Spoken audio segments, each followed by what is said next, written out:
नमस्कार साथियों, मैं Sumit Tomar @topic wise with Sumit channel पर। देखिए दोस्तों, आपके अपने यूट्यूब चैनल पर आपका स्वागत है और उम्मीद करता हूं कि सभी की तैयारी बहुत बेहतरीन ढंग से चल रही होगी। इससे पहले हमारे 20 क्वेश्चन आए थे यूपी जीके के, जो प्रीवियस ईयर में पूछे गए हैं। इसके बाद 20 क्वेश्चन और हैं हमारे, जो प्रीवियस ईयर में पूछे गए हैं और बहुत ही इंपॉर्टेंट हैं।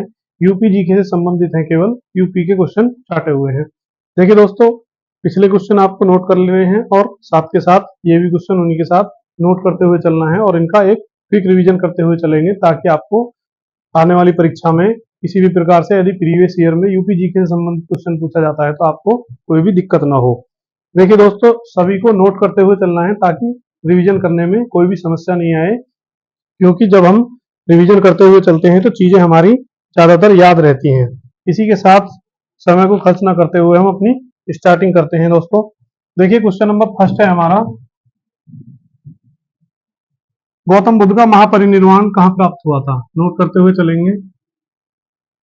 गौतम बुद्ध का महापरिनिर्वाण।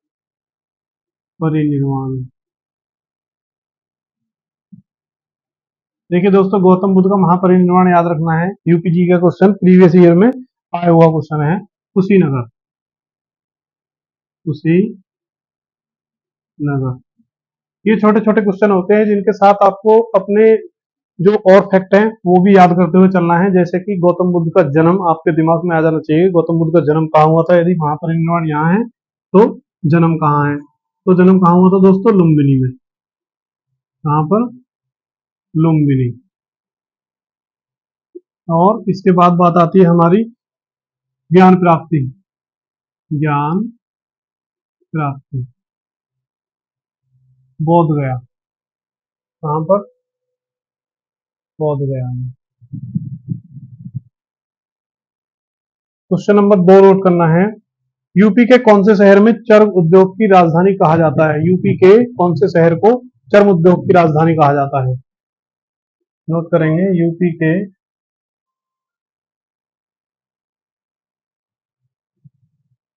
कौन से शहर को चर्म उद्योग की राजधानी कहा जाता है? देखिए दोस्तों, यूपी के कौन से शहर को चर्म उद्योग की राजधानी कहा जाता है? कानपुर को चर्म उद्योग की राजधानी कहा जाता है। किसको कहा जाता है? कानपुर को। कानपुर याद रखना है, नोट करते हुए चलना है। कानपुर को क्या कहते हैं? चर्म उद्योग की राजधानी कहा जाता है यूपी के अंदर। क्वेश्चन नंबर 3 नोट करेंगे दोस्तों, और इसी के साथ देख लेंगे कि गौतम बुद्ध ने अपना प्रथम उपदेश कहाँ दिया था? सारनाथ में। कहाँ दिया था दोस्तों? सारनाथ में दिया था। इसके बाद नेक्स्ट क्वेश्चन नोट करेंगे। इंपोर्टेंट क्वेश्चन है, देखिए, महर्षि वाल्मीकि का आश्रम ब्रह्मरथ यूपी में कहाँ स्थित है?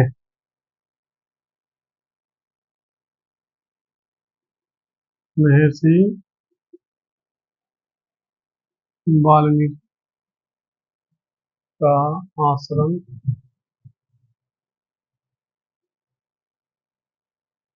ब्रह्मरथ यूपी में कहाँ स्थित है? ये स्थित है दोस्तों बिठूर में। 2 बार पूछा गया है क्वेश्चन। कहाँ पर स्थित है? बिठूर में स्थित है। और बिठूर कहाँ पर है? बिठूर नामक जगह भी हमारी कानपुर में ही है। कहाँ पर है? कानपुर में एक बिठूर नामक जगह है जहाँ पे हमारा महर्षि वाल्मीकि का आश्रम है। ये क्वेश्चन पूछा गया आपका। इसके बाद क्वेश्चन नंबर 4 पे आते हैं। राष्ट्रीय कवि मैथिली शरण गुप्त का जन्म कहाँ हुआ था? राष्ट्रीय कवि मैथिली शरण गुप्त का जन्म। राष्ट्र कवि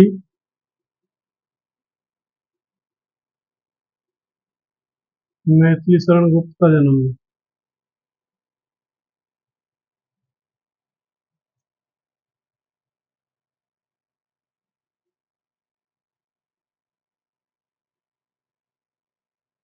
नोट कर लेंगे दोस्तों। झांसी। कहाँ पे हुआ था? झांसी में हुआ था। इसके बाद क्वेश्चन नंबर 5 पर आते हैं। क्वेश्चन नंबर 5 है हमारा, यूपी का सबसे पुराना विश्वविद्यालय। यूपी का उत्तर प्रदेश का सबसे पुराना विश्वविद्यालय। यूपी का सबसे पुराना विश्वविद्यालय है दोस्तों इलाहाबाद। नोट कर लेना है, इलाहाबाद। यूपी का सबसे पुराना विश्वविद्यालय इलाहाबाद विश्वविद्यालय। नोट कर लेंगे, इलाहाबाद विश्वविद्यालय। ये छोटे छोटे क्वेश्चन रहते हैं जिन्हें हम अगर यदि एक बार भी देख जाते हैं तो पेपर में हमारे ऑप्शन में देखते ही याद आ जाते हैं कि यूपी का सबसे पुराना विश्वविद्यालय इलाहाबाद दे रखा है आपको ऑप्शन में, कानपुर दे रखा है, दो जिले और दे रखे हैं, तो सबसे पुराना विश्वविद्यालय हमारा इलाहाबाद विश्वविद्यालय है। तो आपको देखते ही याद आ जाएगा यदि आपने एक बार पढ़ा हुआ है तो। भारत की पहली हमसफर ट्रेन। भारत की पहली हमसफर ट्रेन, भारतीय पहली हमसफर ट्रेन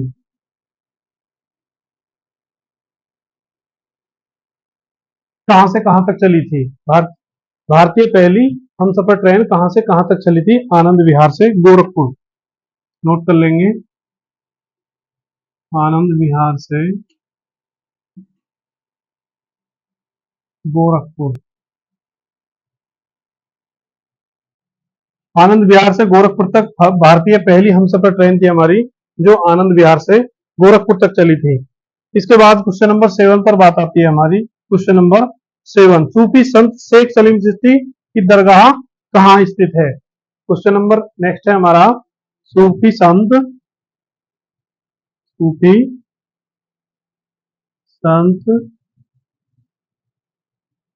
शेख सलीम चिश्ती की दरगाह।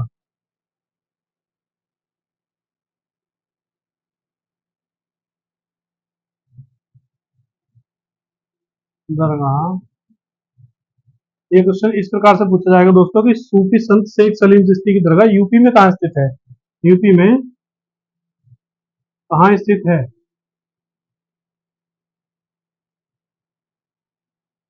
यदि आप घूमने गए हो कभी फतेहपुर सीकरी, तो फतेहपुर सीकरी में अंदर जाते ही सामने शेख सलीम चिश्ती की दरगाह है। फतेहपुर सीकरी, फतेहपुर सीकरी में क्या है? सूफी संत शेख सलीम चिश्ती हैं जिनकी दरगाह हमारी फतेहपुर सीकरी में है। क्वेश्चन नंबर 8 नोट करेंगे दोस्तों, यूपी का राजकीय पुष्प। यूपी का, देखो कितना उस तक आसान पूछा गया है। यूपी का राजकीय पुष्प, ऐसे क्वेश्चन भी आ जाते हैं पेपर में। ये पिछली परीक्षाओं में पूछा गया है, यूपी का राजकीय पुष्प क्या है? तो दोस्तों याद रखना है, पलाश। क्या है? पलाश। अब इसी के साथ साथ बताएंगे मुझे यूपी का राष्ट्रीय वृक्ष और यूपी का राष्ट्रीय पशु। सोचिए जरा, यूपी का राष्ट्रीय वृक्ष क्या है और पशु क्या है? देखिए दोस्तों, वृक्ष है हमारा अशोक। क्या है? अशोक। और पशु है बारहसिंगा। बारहसिंगा। इसके बाद ऊपर का नोट कर लिया होगा आपने,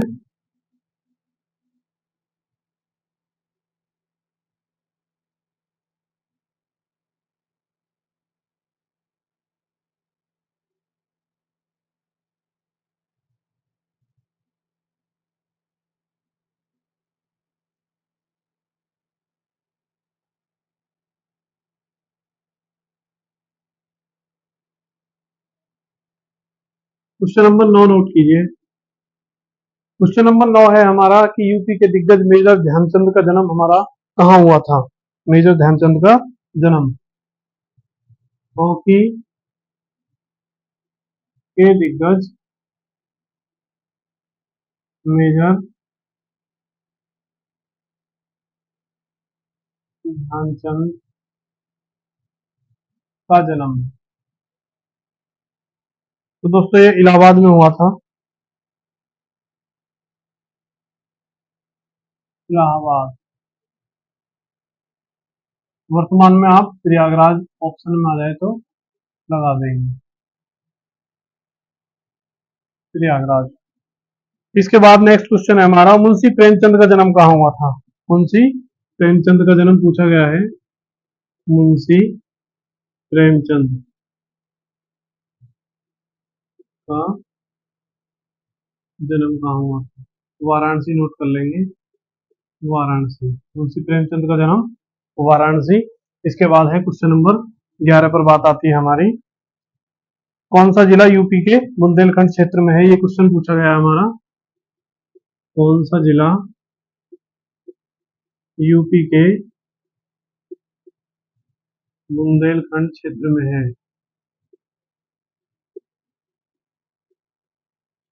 इसमें चार ऑप्शन दिए हुए हैं दोस्तों, फतेहपुर, जौनपुर, महोबा और श्रावस्ती। फतेहपुर, जौनपुर, महोबा और श्रावस्ती। ये चार ऑप्शन दिए हुए थे आपके पेपर में कि कौन सा जिला यूपी के बुंदेलखंड क्षेत्र में है, तो हमारा महोबा, महोबा जो जिला है हमारा बुंदेलखंड क्षेत्र में है, याद रखेंगे हमारा महोबा। और ये क्वेश्चन भी दो बार पूछा गया है, दो अलग अलग सेटों में आया है यूपी में। क्वेश्चन नंबर 12 नोट करेंगे दोस्तों,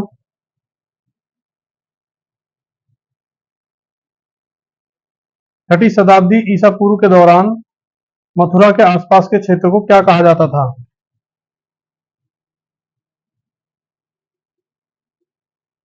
छठी शताब्दी ईसा पूर्व के दौरान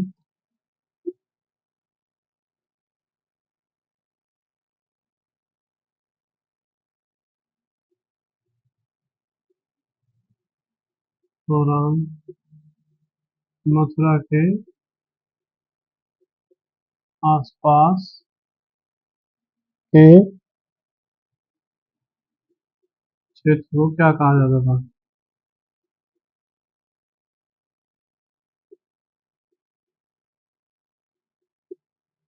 तो दोस्तों क्या कहा जाता था?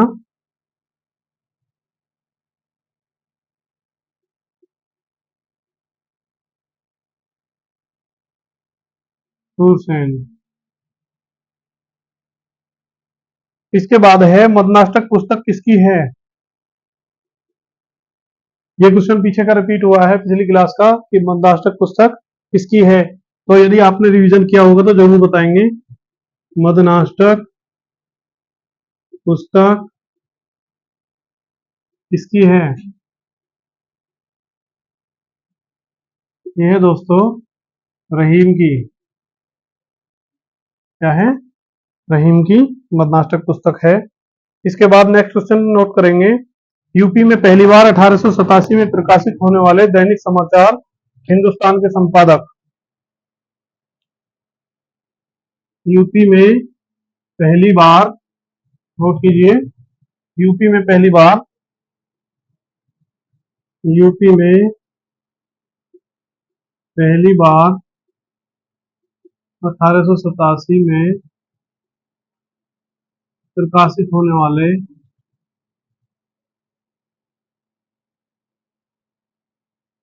समाचार पत्र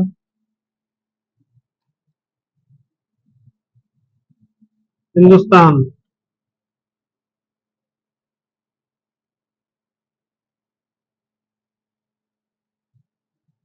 के संपादक, हिंदुस्तान के संपादक कौन है? दोस्तों याद रखना है कि हिंदुस्तान के संपादक हमारे जो यूपी में 1887 में प्रकाशित समाचार पत्र, इसके संपादक हमारे मदन मोहन मालवीय है। क्या नोट करेंगे? मदन मोहन मालवीय, मदन मोहन मालवीय। इसके बाद क्वेश्चन नंबर 15 नोट कीजिए। क्वेश्चन नंबर 15 है हमारा, बुंदेलखंड का लोक नृत्य क्या है? बुंदेलखंड का लोक नृत्य क्या है?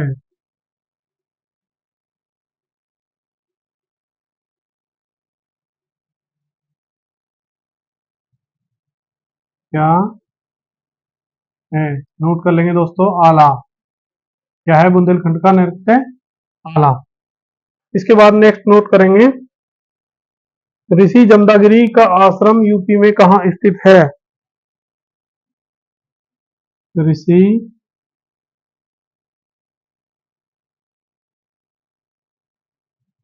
जमदागिरी का आश्रम यूपी में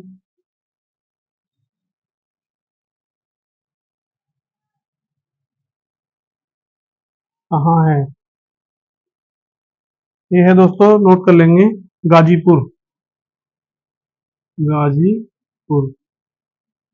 ऐसे क्वेश्चन ज्यादातर भूल जाते हैं और याद नहीं रहते हैं, तो इनका रिवीजन करना बहुत जरूरी है और इनका एक बार देखना बहुत जरूरी है आपके लिए, कि परीक्षा जैसे आ रही है तो उसके हिसाब से आपको क्वेश्चन एक बार आंखों के सामने से निकला हुआ होना चाहिए, ताकि हमारे देखते ही ऑप्शन याद आ जाए। इसके बाद एक क्वेश्चन है दोस्तों, अब के मौसम के हिसाब से यूपी में बारिश के मौसम में कौन से गीत गाए जाते हैं? देखिए दोस्तों, नॉर्मली हम यूपी में रहते हैं, लेकिन कुछ क्वेश्चनों का हमें पता नहीं रहता कि यूपी में बारिश के मौसम में कौन से गीत गाए जाते हैं। यूपी में आया हुआ क्वेश्चन है, बारिश के मौसम में, बारिश के मौसम में कौन से गीत, कौन से गीत गाए जाते हैं? बताएंगे जरा कौन से गीत गाए जाते हैं? नोट कर लेंगे, कजरी गीत। कजरी। क्या है दोस्तों? कजरी। इसके बाद क्वेश्चन नंबर 18 पर आते हैं।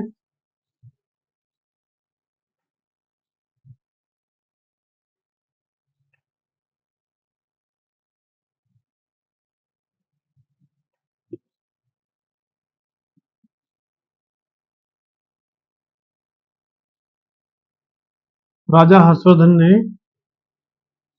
क्वेश्चन नंबर 18 है, राजा हर्षवर्धन ने भद्र विहार नामक केंद्र की स्थापना कहाँ की थी? भद्र विहार नामक केंद्र की स्थापना,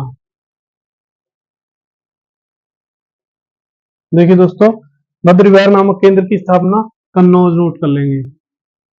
क्या है आंसर हमारा? कन्नौज। क्वेश्चन नंबर 19 पर आएंगे।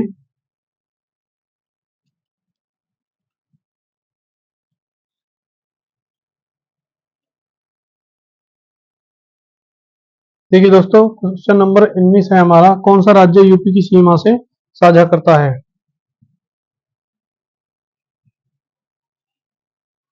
ये क्वेश्चन पिछली क्लास में नोट हो चुका है। नेक्स्ट क्वेश्चन देखिए, प्रसिद्ध सूफी संत, किस प्रसिद्ध सूफी संत, किस प्रसिद्ध सूफी संत, किस प्रसिद्ध सूफी संत के वार्षिक उर्स पर, के वार्षिक उर्स पर हिंदू कैलेंडर के कार्तिक महीने में, हिंदू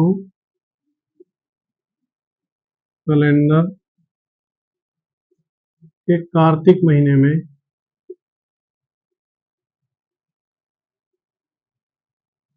प्रतिवर्ष बाराबंकी में देवा शरीफ मेले का आयोजन होता है?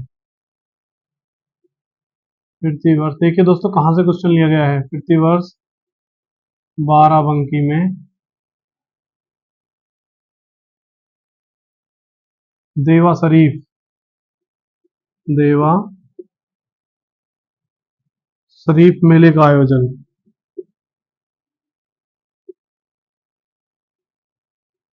का आयोजन होता है।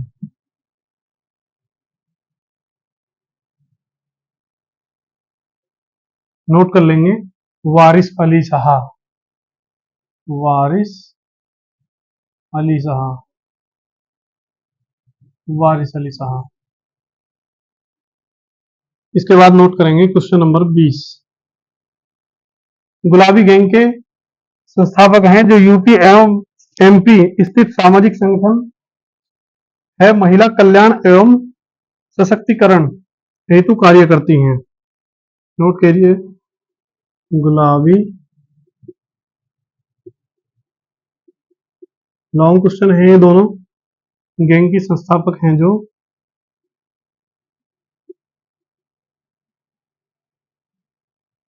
हैं जो यूपी एवं एमपी के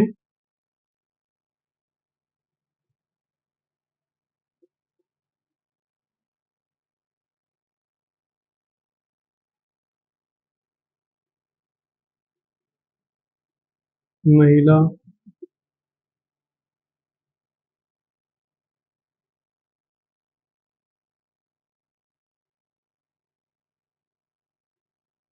सशक्तिकरण का कार्य करती हैं। कौन है दोस्तों, देखिए ये है हमारी संपत पाल देवी, संपत पाल देवी। गुलाबी गैंग की संस्थापक हैं जो यूपी और एमपी में महिला सशक्तिकरण का कार्य करती हैं। कौन है? संपत पाल देवी। इससे पहला क्वेश्चन है, किस प्रसिद्ध सूफी संत के वार्षिक उर्स पर हिंदू कैलेंडर के कार्तिक महीने प्रतिवर्ष बाराबंकी में देवा शरीफ मेले का आयोजन होता है? देवा शरीफ मेला का जो आयोजन होता है वो किसके पर्व पर होता है या किसके नाम पर होता है? वो हमारे वारिस अली शाह, वारिस अली शाह सूफी संत हैं जिनके नाम पर प्रतिवर्ष बाराबंकी में देवा शरीफ मेले का आयोजन होता है। राजा हर्षवर्धन ने भद्र विहार नामक केंद्र का की स्थापना कहां पर की थी दोस्तों? कन्नौज में की थी। इसी के साथ मैं आपसे एक पिछले का क्वेश्चन पूछता हूं, यदि आपने पीछे का रिवीजन किया होगा बहुत अच्छे ढंग से तो आपके पीछे के क्वेश्चन भी याद होंगे। देखिए दोस्तों, मुझे बताइए यूपी की दूसरी राजभाषा क्या है? यूपी की दूसरी राजभाषा, यहाँ से आपको पता चलेगा कि रिवीजन आपने किया है या नहीं है। इसी के साथ मैंने यूपी की प्रथम राजभाषा भी बताया था। पहली राजभाषा कौन सी है, पहली कौन सी है और दूसरी कौन सी है? गौतम बुद्ध का जन्म, गौतम बुद्ध का जन्म कहाँ हुआ था? गौतम बुद्ध ने ज्ञान प्राप्ति कहाँ की थी? ज्ञान प्राप्ति। गौतम बुद्ध ने प्रथम उपदेश कहाँ दिया था? प्रथम उपदेश। इनको नोट करके बताएंगे कि ये क्वेश्चन क्या क्या है। यूपी की दूसरी राजभाषा क्या बताई थी दोस्तों? उर्दू। और पहली क्या बताई थी? हिंदी। गौतम बुद्ध का जन्म कहाँ बताया था? आज भी बताया था क्वेश्चन में, लुम्बिनी। ज्ञान प्राप्ति बोध गया। इसी प्रकार से हम क्वेश्चनों को देखो सेटअप बनाएंगे। जब 20 क्वेश्चन डेली भी लेके चलेंगे आपके, तो 5 दिन में आप 100 क्वेश्चन याद कर रहे होंगे।